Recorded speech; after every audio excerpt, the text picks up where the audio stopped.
오늘은 대림절 첫 주일입니다. 대림절은 예수님의 성탄을 기다리는 4주 동안의 절기를 말합니다. 교회력에서 첫 번째 절기가 대림절이에요. 12월, 11월임에도 불구하고 예수님의 성탄을 준비하면서 1년의 교회력이 시작이 되는 것입니다. 즉 예수님의 성탄이 교회의 시작이라는 의미입니다. 또한 인류 역사의 새로운 시작도 예수님의 성탄에서 비롯되었습니다. 예수님의 성탄을 중심으로 인류의 역사를 BC와 AD, 즉 기원전과 기원 후로 나누는 것이 그 증거입니다. 어둠과 절망 속에 살아야 했던 인류에게 한 줄기 소망의 빛을 비추시며 이 땅에 오신 예수님, 하늘에는 영광이 되고 이 땅에는 평화를 가져오신 예수님, 죄인을 구원하시고 영원한 생명을 주시기 위해 오신 예수님의 성탄. 그 성탄은 단지 2000년 전에만 필요했던 것이 아닙니다. 오늘날에도 성탄의 예수님이 필요합니다. 이 시대 역시 어둡고 절망적이며 우리에게도 소망이 필요하고 평화가 간절합니다. 그리고 죄인들에게는 더더욱 성탄의 주님이 절실하기 때문입니다. 따라서 대림절 기간은 다시 오실 예수님을 기다리면서 그분께 소망을 두고 평화와 구원을 갈망하는 시간입니다. 동방 박사가 성탄하신 예수님을 만나기 위해 그 먼 길을 찾아온 것처럼 이 대림절 기간 동안 우리들도 예수님을 만나서 그동안 억눌려 왔던 걱정과 근심, 죄와 허물, 상처와 아픔에서 자유하고 주 안에서 기뻐하고 즐거워할 수 있기를 주의 이름으로 축원합니다. 이 뜻깊은 대림절 첫 번째 주일에 하나님께서 우리에게 주시는 메시지는 만일 회개하지 아니하면입니다. 만일 회개하지 아니하면. 20세기 기독교 최고의 변증가인 C.S. 루이스가 쓴 책 중에 스크루테이프의 편지가 있습니다. 일명 악마의 편지로 불리는 이 책은 경험 많고 노회한 고참 악마 스크루테이프가 자신의 조카이자 풋내기 악마인 웜우드에게 인간을 유혹하는 방법을 31통의 편지에 담은 책입니다. 이 책에서 예수님은 원수로, 인간은 환자로 표현하고 있습니다. 악마의 입장에서 예수님은 당연히 원수이고 인간은 예수님에게서 악마에게로 돌이켜야 할 환자라는 것입니다. 읽어보면 안이한 신앙생활에 대한 경고와 함께 깊은 통찰력을 얻을 수 있는 책입니다. 그 31통의 편지 가운데 12번째 편지에서 스크루테이프는 웜우드에게 환자가, 즉 인간이 죄의 심각성을 알아차리지 못하도록 사소한 것으로 여기게 만들라라고 합니다. 죄의 심각성을 알아차리지 못하도록 사소한 것으로 여기게 만들라. 그래서 환자가 자기의 죄를 회개하는 사태를 막으라고 썼습니다. 일단 죄를 짓고서도 그 죄를 사소한 것으로 여기게 되면 불편한 감정은 좀 남아 있겠지만 원수, 곧 예수님 앞에 나아가 회개할 필요성을 느끼지 못하면서 결국 예수님에 대해 생각나게 하는 것을 점점 더 꺼리게 될 것이라고 합니다. 그러면서 스크루테이프는 그 편지를 이같이 끝내고 있습니다. 중요한 것은 내가 환자를 원수에게서 얼마나 멀리 떼어놓느냐 하는 것 한 가지뿐이다. 아무리 사소한 죄라도 그것이 쌓여 인간을 빛으로부터 아무것도 아닌 것으로 조금씩 끌어올릴 수만 있으면 그만이야. 사실 가장 안전한 지옥행길은 한 걸음 한 걸음 가게 되어 있다. 악마의 관심은 오직 하나입니다. 우리를 예수님에게서 얼마나 멀리 떼어놓느냐. 이를 위해 악마는 우리가 짓는 죄를 사소하게 여기도록 만듭니다. 하지만 죄를 지으면 마음에 찝찝하고 불편함이 남아있는 것이 사실입니다. 그러면 그 불편함이 쌓여서 우리를 빛 대신 예수님으로부터 아무것도 아닌 상태, 곧 불신앙의 상태로 끌어올려 예수님에게서 조금씩 멀어지게 합니다. 그게 악마의 최선의 전략입니다. 그렇게 예수님에게서 멀어지면 인간은 지옥을 향해 한 걸음 한 걸음 가게 되어 있다는 거예요. 내가 지은 죄를 사소하게 여기고 회개하지 않는 것이 얼마나 심각한 결과를 초래하는지를 보여주는 글입니다.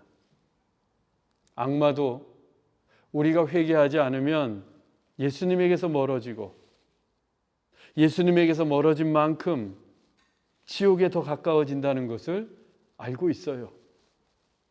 그런데 악마도 아는 걸 우리가 모르면 되겠습니까? 오늘의 본문도 회개하지 않는 것을 엄히 경고하시는 예수님의 말씀입니다. 본문 1절입니다. 그때 마침 두어 사람이 와서 빌라도가 어떤 갈릴리 사람들의 피를 그들의 제물에 섞은 일로 예수께 아뢰니. 예수님께서 하늘을 보면서 천지의 기상은 분간할 줄 알면서 어찌 이 시대는 분간하지 못하느냐라고 무리들을 책망하실 때 마침 두어 사람이 빌라도에 관련된 일을 예수님께 아뢰었습니다. 그것은 빌라도가 어떤 갈릴리 사람들의 피를 제물에 섞은 일이었어요. 이는 매우 충격적인 일로 성경에는 구체적으로 기록되어 있지 않습니다. 하지만 누가가 복음서에 기록한 것으로 보아 역사적 사실임이 분명합니다. 실제로 로마 총독에 의한 유대인 학살은 수시로 자행되었는데 특히 반로마적 지역에 대한 대량 학살은 드물지 않게 일어났습니다.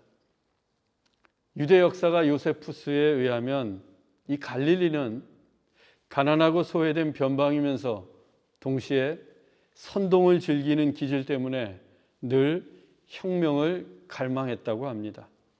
때문에 로마의 총독 빌라도에게 갈릴리는 요주의 지역이었습니다. 당시 갈릴리는 분봉왕 헤롯의 관할이었고 빌라도는 이스라엘 남부 유대 땅을 다스리고 있었습니다. 헤롯과 빌라도가 한참을 서로 원수처럼 지낸 적이 있었는데 바로 오늘 이 본문의 사건 때문이었어요. 빌라도가 헤롯의 관할에 속한 갈릴리에 군대를 보내어 갈릴리 사람들을 죽였던 겁니다. 그리고 그 사람들의 피를 희생 제물의 피와 섞어버렸어요. 원래 제사장이 양이나 소의 피를 받아서 제단 사방에 뿌리지 않습니까? 이는 제단을 거룩하게 하는 예식이었습니다. 그런데 빌라도가 그 제단에 뿌려야 할 피에 갈릴리 사람들의 피를 섞어 하나님의 제단을 더럽히는 참담한 짓을 벌인 거예요. 그렇지 않아도 유대인들의 눈치를 보던 헤롯 입장에서는 자기의 관할인 갈릴리에서 이런 일이 벌어진 것에 대해 분노했고 그때부터 빌라도와 원수처럼 지냈습니다. 그러다 나중에 예수님을 붙잡아서 십자가 재판을 하면서 그 둘은 서로 화해를 하게 됩니다. 문제는 당시 사람들이 이처럼 비극적인 사건이 일어난 것을 갈릴리 사람들의 죄 때문이라고 여겼다는 것입니다. 즉 그들의 죄에 대한 보응으로서 하나님께서 심판하신 것으로 보았습니다. 욥이 고난과 재앙을 당했을 때 그의 친구였던 엘리바스가 이런 말을 합니다. 죄 없이 망한 자가 누구인가? 죄 없이 망한 자가 누구인가? 즉 욥이 당하는 어려움은 그의 죄 때문이라고 주장했던 거예요. 실제로 이 같은 인식이 유대의 관습적인 교리였습니다. 우리도 가끔 큰 재난이나 사고를 당할 때 죄 때문이야 라고 말하는 사람들을 보게 됩니다. 2004년 12월 26일 그날이 주일이었는데요. 인도네시아를 중심으로 쓰나미가 몰려왔습니다. 그때 발생한 쓰나미의 속도는 최대 시속 900km, 진도는 9.2 이상으로 1900년 이후 계기 관측 역사상 두 번째로 강력한 지진이었습니다. 이 쓰나미로 인해 23만 명 이상이 목숨을 잃었고 5만 명이 실종되었으며 169만 명의 난민이 발생하는 막대한 인명피해를 남겼습니다. 그런데 일부 목사들이 이를 두고 주일날 예배드리지 않고 놀러 갔다가 벌을 받은 것이라고 말한 것입니다. 그것도 설교 시간에.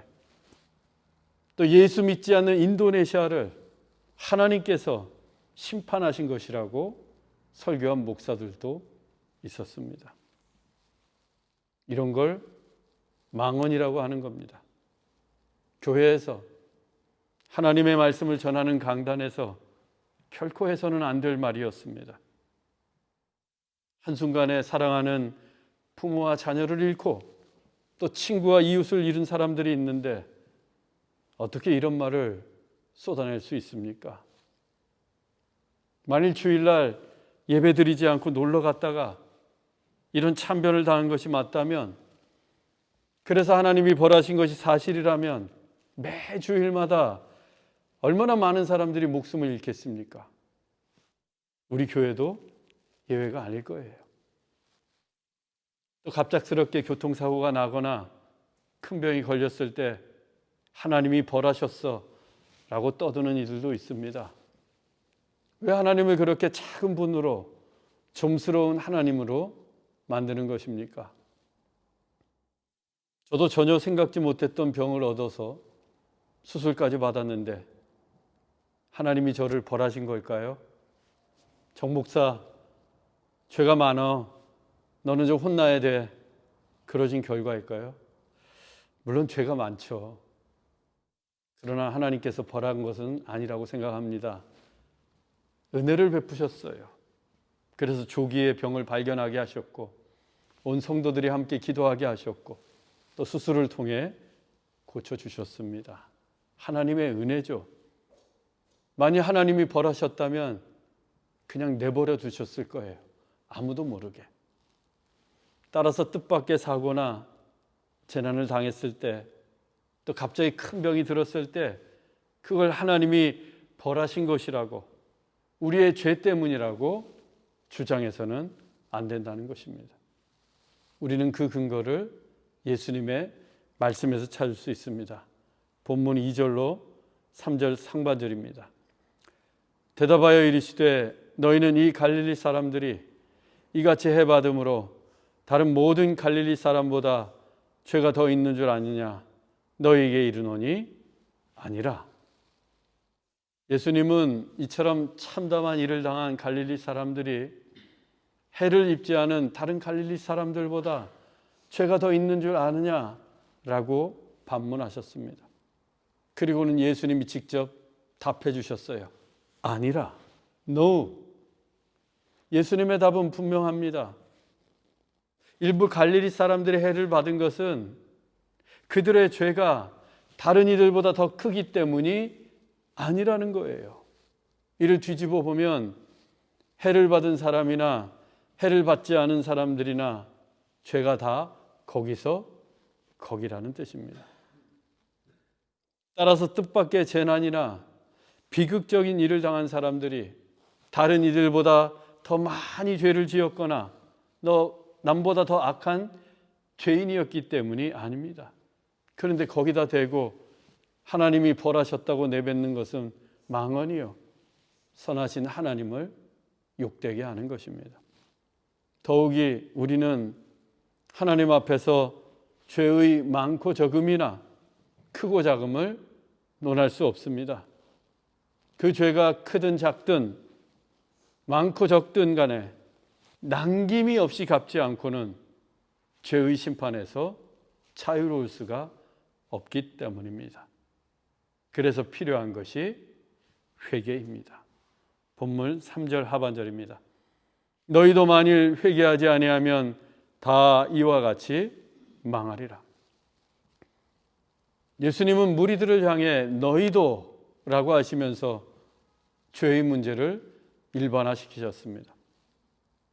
하나님 앞에서 죄 없는 자는 없습니다. 모든 사람이 죄인입니다.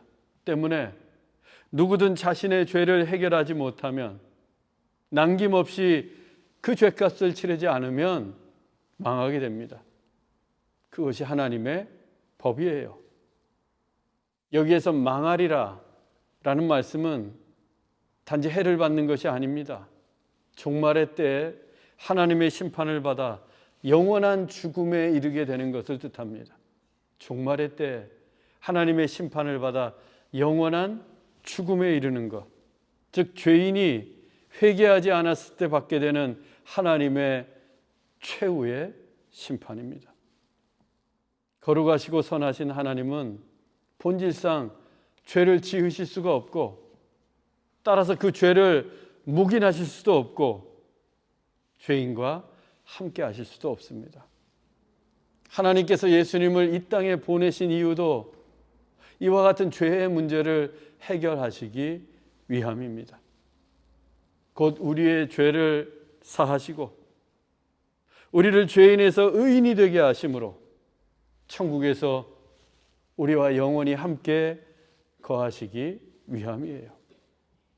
그래서 죄 없으신 예수님이 우리의 모든 죄를 담당하시고 십자가에 못 박혀 죽으심으로써 그 죄의 형벌을 남김이 없이 다 받으셨던 것입니다. 따라서 예수님의 십자가의 죽음은 모든 인류에게 미치는, 전 인류의 죄를 사하시는 하나님의 사랑이요 은혜입니다. 다만 그 은혜와 사랑이 효력을 미치기 위해 절대적으로 필요한 것이 있는데, 그게 바로 회개예요. 크든 작든 우리의 죄를 하나님 앞에 고백하며 용서를 구해야 합니다. 그러면 망하지 않습니다. 영원한 죽음의 심판에 이르지 않아요. 회개가 이토록 중요한 신앙의 결단입니다. 그래서 유대의 지에서 탈무드는 이렇게 기록하고 있습니다.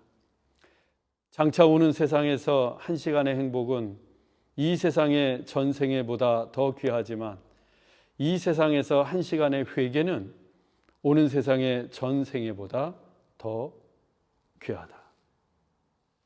오는 세상, 즉 천국에서 누리는 한 시간의 행복이 지금 이 세상에서 평생 동안 누리는 행복보다 더 귀하다고 합니다. 그만큼 영원한 세계가 중요하고 천국이 아름다운 곳입니다. 이 세상과는 비교할 수가 없습니다. 그런데 이 세상이, 저 영원한 세상, 오는 세상보다 더 귀할 때가 있는데 바로 회개할 때라고 합니다. 이 세상에서 하는 한 시간의 회개가 오는 세상의 천생애보다도 더 귀하다고 합니다. 왜냐하면 그 오는 세상을 결정하는 것이 이 세상의 회개이기 때문입니다. 즉 이 세상에서 회개를 했느냐 안 했느냐, 그 여부에 따라 오는 세상이 결정되기 때문입니다. 더욱이 회개는 이 세상에서만 할 수 있고 오는 세상에서는 회개할 기회가 없습니다. 이미 다 결정되었기 때문에. 이 세상의 회개로서 오는 세상이 천국이나 지옥으로 결정이 되고, 그렇게 한번 결정이 되면 물릴 수가 없습니다. 영원히 천국과 지옥으로 나누어집니다. 결과가 이럴진데 우리가 회개를 소홀히 할 수 있겠습니까? 중요합니다. 회개가 너무도 중요합니다. 그래서 예수님도 다시 한번 강조해 말씀해 주십니다. 본문 4절로 5절입니다. 또 실로암에서 망대가 무너져 치어 죽은 18사람이 예루살렘에 거한 다른 모든 사람보다 죄가 더 있는 줄 아느냐? 너희에게 이르노니 아니라. 너희도 만일 회개하지 아니하면 다 이와 같이 망하리라. 예수님이 드신 또 다른 예는 실로암의 망대가 무너져서 18명이 죽은 사건이었습니다. 이 역시 빌라도가 관련된 사건이었어요. 요세푸스의 역사 기록에 따르면 빌라도가 실로암 연못에서 예루살렘으로 이어지는 수도관을 건설하면서 부족한 재정을 충당하기 위해 성전의 금고에서 돈을 빼내어 유용을 했습니다.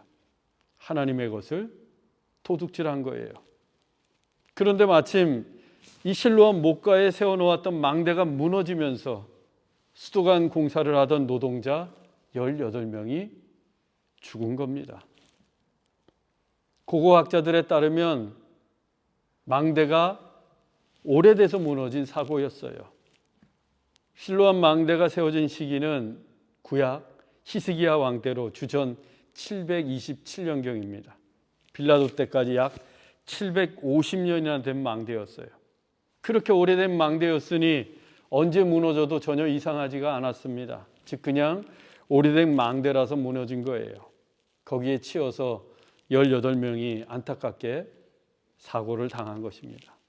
그럼에도 불구하고 사람들은 빌라도가 신성한 성전의 금고를 털어 하나님의 돈을 도둑질한 죄를 지었고 거기에 동조에 이르렀던 이들을 하나님께서 벌로 심판하셨다라고 여겼던 겁니다.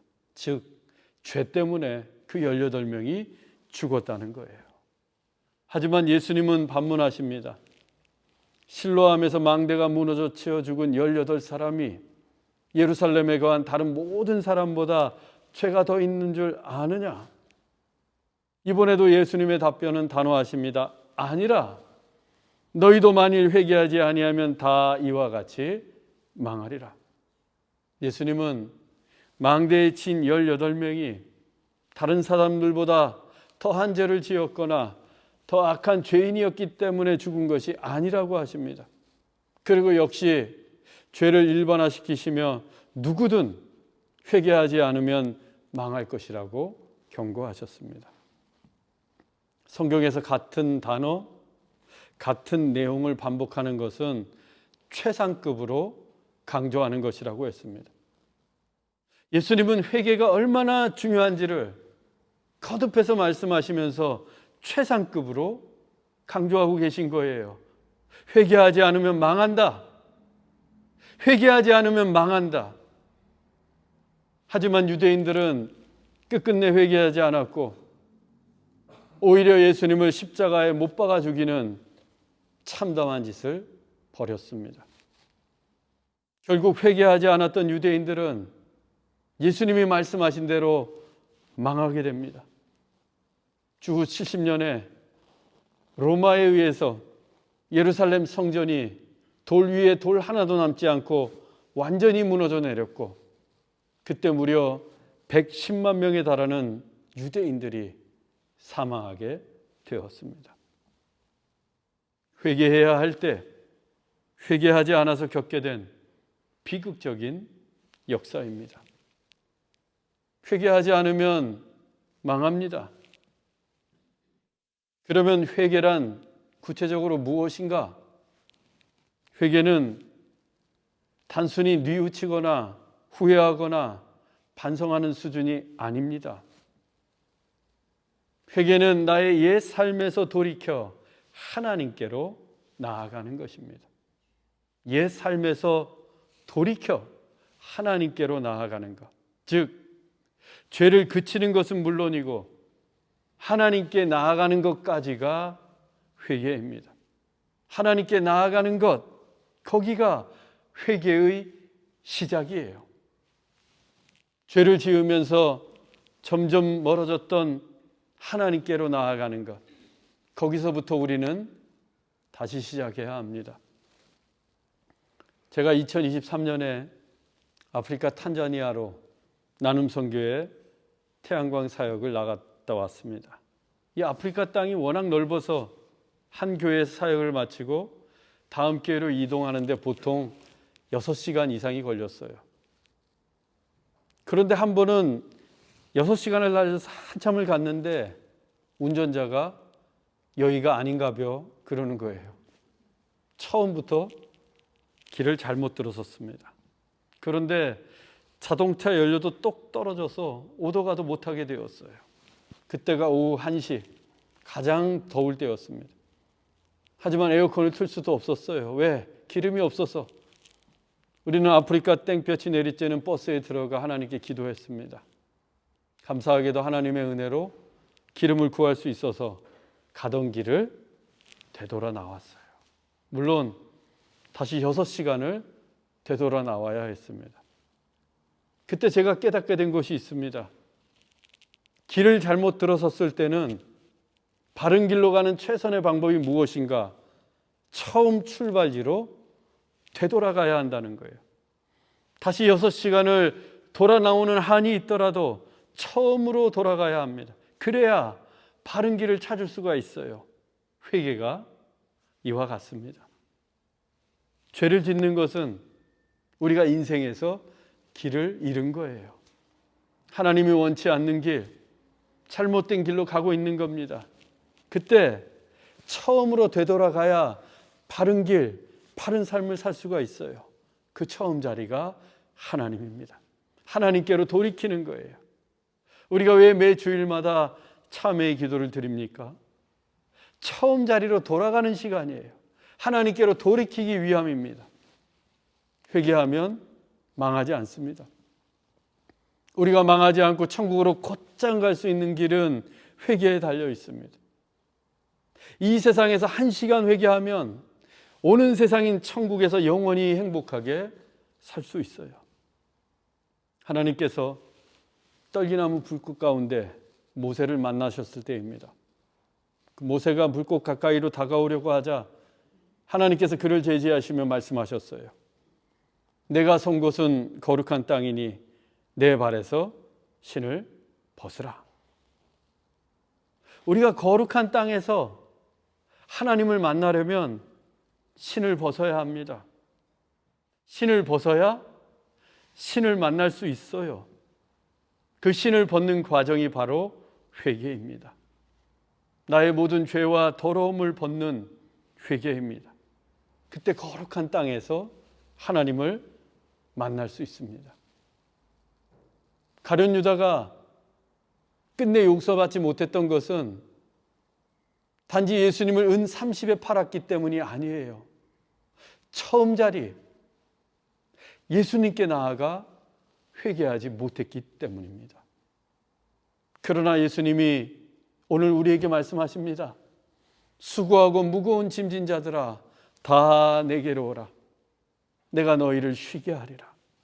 죄 짓고 그 죄의 무게 때문에 죄책감에 눌린 고단한 인생들에게 예수님은 다 내게로 오라고 말씀하십니다.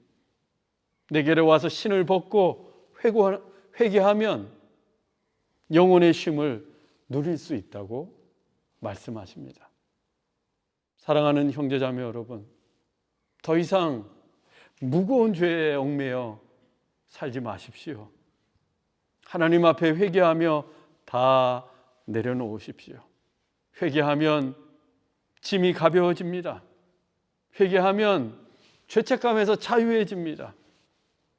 그리고 이 세상에서 회개하면 오는 세상은 하나님의 나라 천국입니다. 우리 모두 회개를 통해 죄에서 자유해지며 천국에서 영원히 살 수 있기를 주 예수 그리스도의 이름으로 축원합니다. 기도하겠습니다. 사랑의 하나님, 죄와 허물로 인해 죽어야 하는 우리를 구원하시기 위해 독생자 예수님을 십자가에 내어주신 하나님, 그 크신 사랑과 희생에 감사드립니다. 하나님 앞에 나아가 회개함으로써 우리의 무거운 죄의 짐을 내려놓기를 원합니다. 우리의 죄를 깨끗이 사하여 주옵소서. 회개하면 망하지 않고 회개하면 영원히 살 줄로 믿습니다. 우리의 더러운 신을 벗고 회개의 처음 자리 하나님께 돌아갈 수 있도록 성령님 우리를 도우시옵소서. 길이요 진리요 생명이신 예수 그리스도의 이름으로 기도하옵나이다.